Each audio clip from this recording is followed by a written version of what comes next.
Hello, my name is Mike, and in this video you join me in the 2020 Cadillac CT4-V. This CT4 replaces the old ATS, and it competes against the likes of the BMW M235i GranCoupe and Mercedes-Benz A35 AMG. So, the question is, how does this new Cadillac CT4 stack up against those German cars? Well, to find that out, let's go for a drive.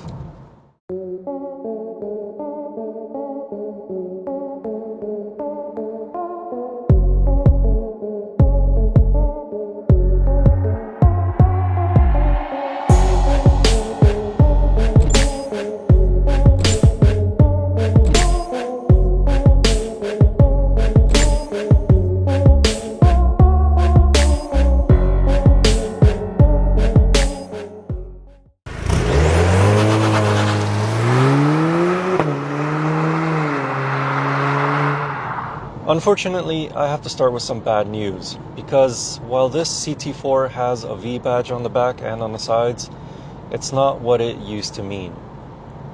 The old ATS-V had a twin-turbo V6.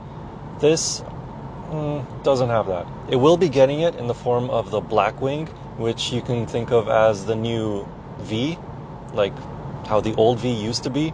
And this new V series, this CT4V, consider it as the middle ground between the standard cars and the new Blackwings.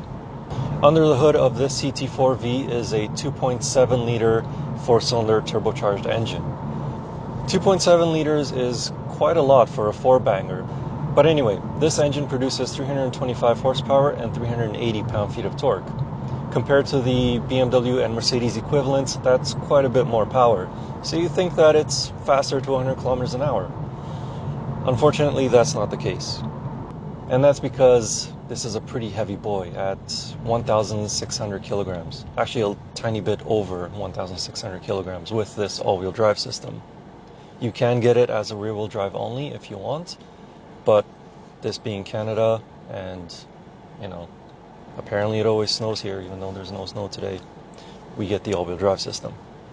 When it comes to fuel economy, this engine returns pretty decent numbers despite it being the size of a V6 from the 90s. It is rated for 11.5 liters per 100 kilometers in a city and 8.2 liters per 100 kilometers on a highway.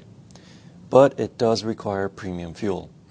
Doing the job of shifting gears is a 10-speed automatic. In normal tour mode, the shifts are a little on the slow side, but they are buttery smooth. Switch to sport or track mode and the shifts are predictably faster with earlier downshifts as you slow down for a corner.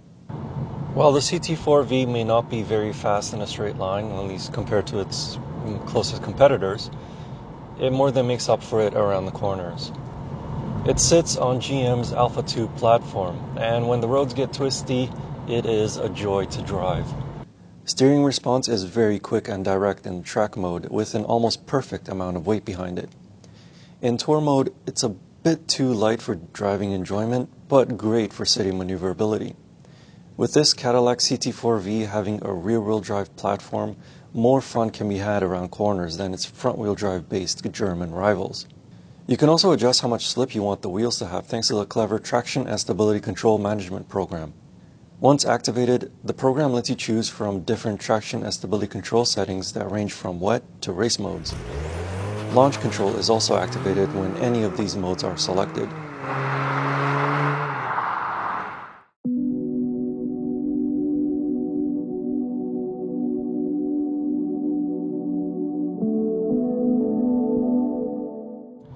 The rear-wheel drive Cadillac CT4V receives magnetic dampers. Unfortunately, the all-wheel drive version, which I have here, does not get that. As such, the ride doesn't really change regardless of which drive mode you're in. It is a little bit more on the firm side, as you can probably hear from my voice as it goes up and down over bumps that I drive over, but it's actually not too bad on city streets. Obviously I would prefer it if it had the magnetic suspension, but it's okay to live with on a day-to-day basis. In the front seats of the CT4V, there is plenty of space for someone of my height at 6'4". My knees are not touching the dashboard and my hair is not brushing up against the roof liner. However, in the back seats, it's not the same story. In the back, I cannot fit behind my driving position. And in case you're wondering, in all of these videos, I always sit behind my driving position so that there's some sort of continuity. Further behind the rear seats, the Cadillac CT4-V offers less space than its German rivals. Over 100 liters less cargo volume with just 303 liters of space. Back to the front, I like most of the materials. The leather seats are very soft, and I do like the perforated leather on the steering wheel. Although, for me personally, I would prefer the suede. However, this leather is going to last longer. My one major complaint about the CT4-V and also its bigger brother, the CT5-V, are the armrests on the center console and on the doors, because they're made out of granite. Okay, they're not really made out of granite, but it feels like they're made out of granite because they're so hard, and my elbows, after just a 10-minute drive, they feel really numb and sore. The cabin is fairly well insulated from outside noises. On city streets, the engine noises are well subdued thanks in part to the short shifts of the 10-speed auto, while on highways, it's mainly tire noise that is most prominent. However, it's not so loud that you need to yell in order for the passengers to hear you.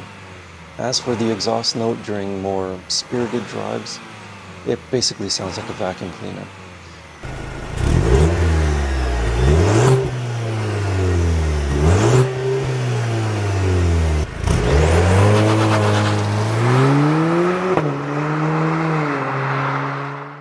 The exhaust sounds muted and nothing like the turbocharged four-cylinders that are found in the Mercedes or BMW rivals.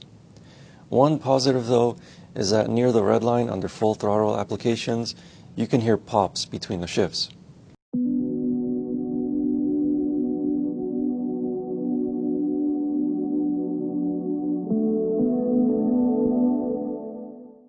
The 2020 Cadillac CT4-V has a lot of the latest tech features, but when it comes to safety, automatic emergency braking is the only advanced feature that is standard. Every other feature like blind spot sensors, rear cross traffic alert, lane departure warning, and so on are optional extras.